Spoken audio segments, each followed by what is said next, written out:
Hi, I'm Danny and welcome back to Football Daily. Now often we like to think we're good at predicting the future of certain clubs and bringing to light potential stars. However, sometimes we do get it wrong. Number 10. Kelechi Iheanacho. Kelechi Iheanacho was a player that we here at FD held in high esteem. His strong form at Manchester City caught the attention of many and we stated that he should have been starting for the Citizens. In his 64 appearances for the Sky Blues, the forward scored 21 goals. Since he joined Leicester, he's only managed 10 goals in 62 appearances. This campaign, the players hit the back of the net just 2 times in all competitions. His scoring numbers were only the tip of the iceberg as his in-game numbers were impressive. In his best season at City, he averaged a goal involvement of 1.2 per 90, whereas at Leicester, that has plummeted to 0.4 this season. Quite the fall from grace. Considering our statement for him to get more minutes at City, his decline has made our thoughts look pretty foolish. Before we move on, if you're enjoying this video, do remember to like and subscribe to the channel for more great content. Number 9. Cristiano Ronaldo. After a blockbuster summer move from Real Madrid to Juventus, everyone must have been thinking Ronaldo would smash it in Serie A. With the season drawing to a close, the Portuguese forward's debut campaign has left a lot to be desired and left us looking a little stupid. When the former Real Madrid man arrived in Turin, many including us believed he would score bucket loads and win everything in sight, just like he had so many times before. Whilst Juventus have unsurprisingly won another league title and Supercoppa Italia, they exited the Champions League after being dominated by Ajax. Alongside the surprise Champions League exit, Ronaldo has not quite hit the goal-scoring heights many would have expected. It may not have been the most serious prediction, but our claim of him hitting 30 goals in the league seems to have been far-fetched. He also faltered on the European stage with 15 goals in last season's edition. His tally of 6 this campaign is the first time he's failed to score 10 or more since 2010-11. Now 34 years old, Ronaldo doesn't have a long time left in the sport. Despite defying the typical decline most would endure at his age, this season certainly had a UCL or bust feeling to it. The underwhelming campaign is something we didn't envision. Perhaps next year. Number 8. Alvaro Morata. Considering that he has since left the club, it's quite surprising to think that once upon a time, we viewed Morata as a well-rounded player that Chelsea should persevere with. Having been replaced by AC Milan flop Gonzalo Higuain, the Spanish striker is now playing his trade for Atletico Madrid on loan. Even though his 17 goal involvements in his debut campaign for the Blues may look impressive, the striker was something of a letdown. His erratic form and incompetent finishing led to the Stamford Bridge faithful ridiculing the signing. A solid aerial threat, Morata became synonymous with missing sitters during his time at the club. At the start of the 18-19 campaign, the Spaniard was not a designated starter, battling for his spot with Olivier Giroud and seeing just over 900 minutes of league action between the start of the season and his departure. You could say some fans were thankful when he decided to move on. With Chelsea looking like strong contenders for a top 4 spot and in a UEFA Europa League semi-final, it is evident that the West London-based club have not missed the striker. It may have turned over a new leaf in Madrid, but it is clear that we got it wrong about the forward's abilities in London. Number 7. Naby Keita. Whilst it may be seen as a potentially harsh inclusion given he's not even completed his first season, it's hard not to be disappointed by the New Guinea international. Given that we stated he was potentially the bargain of the summer in 2018, the signing of the summer, or that was a delayed move, or at least one of the signings of the summer, his flexibility is going to be so crucial. At the time of writing, Keita has contributed just 2 goals this campaign, a far cry from the 11 he was involved in during his final season at RB Leipzig. Whilst the midfielder did suffer some disruption to his playing time through injury, he has just not shown the former ability that garnered so much hype. So far in his time at Anfield, the midfielder has managed a measly 0.4 key passes per 90 and is completing just under 1 dribble per match. To put his decline into perspective, in the Bundesliga he was making 1.4 key passes and completing 2.5 dribbles per 90. His defensive output has also plummeted. In Germany he has made 3.7 tackles and interceptions per 90 minutes, whereas at Liverpool these numbers have dropped to 1.8. Keita is still just 24, so there's time for him to prove us right, but for now perhaps we went a little overboard. Number 6. Football Daily.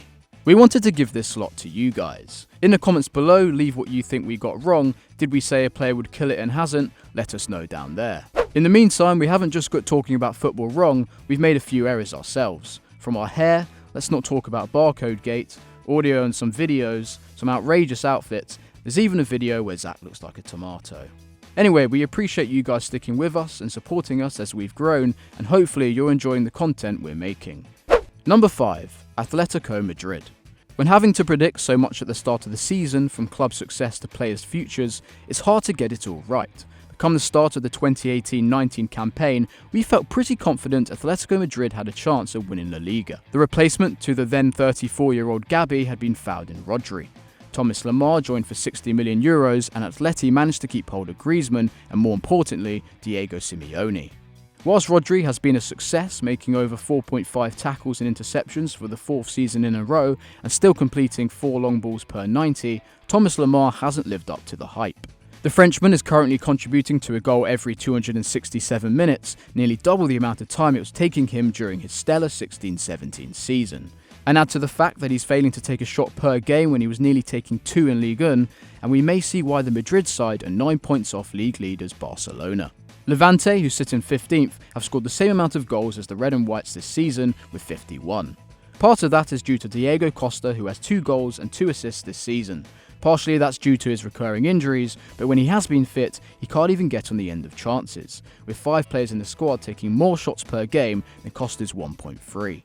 With Atleti also now selling key players and in dire need of making more replacements, they'll have to do some savvy business in the summer if they even want to think about challenging for the title again. Number 4. Pele.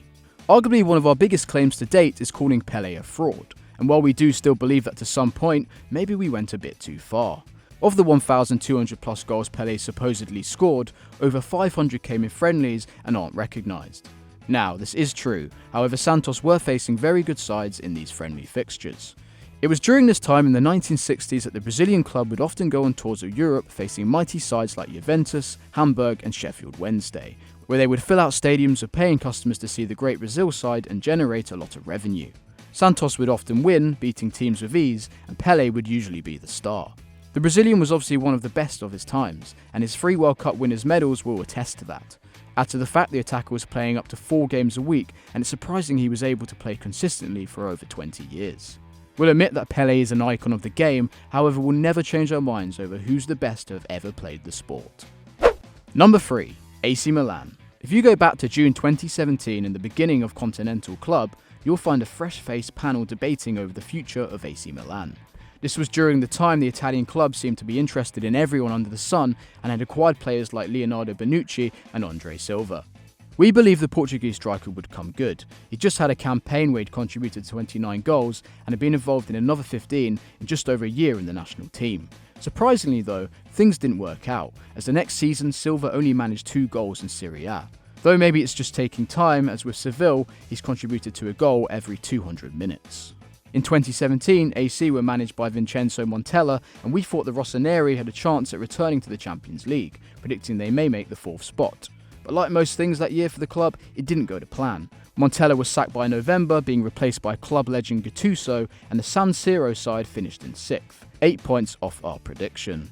I think 4th is the best they can hope for next season. Like, the top 3 teams in Serie A are really very good. During the same video, we also mentioned that AC Milan finally looks stable, having recently been taken over by new Chinese owners.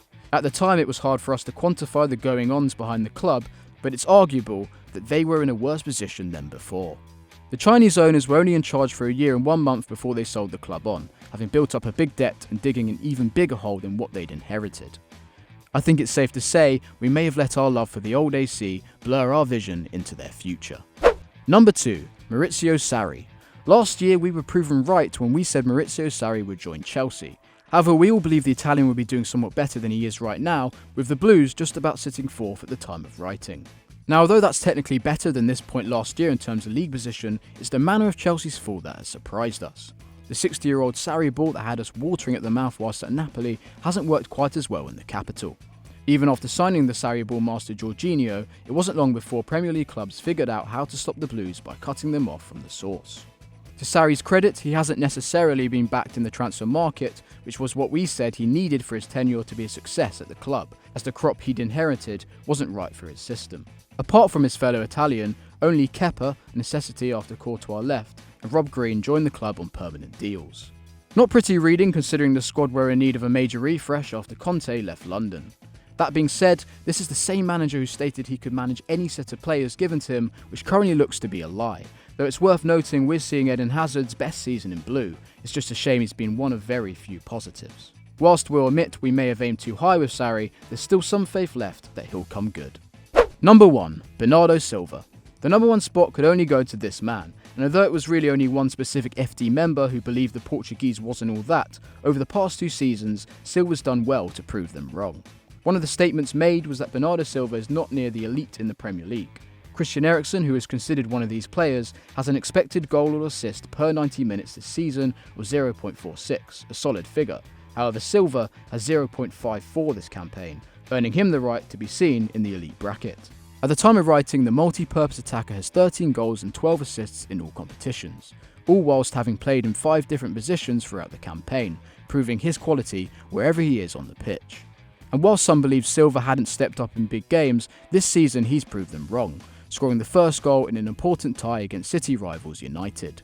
And in the 10 games City played in the Champions League, Silva won all the matches he featured in but one, though he did score in the loss to Lyon, plus the 2 he didn't feature and City failed to win.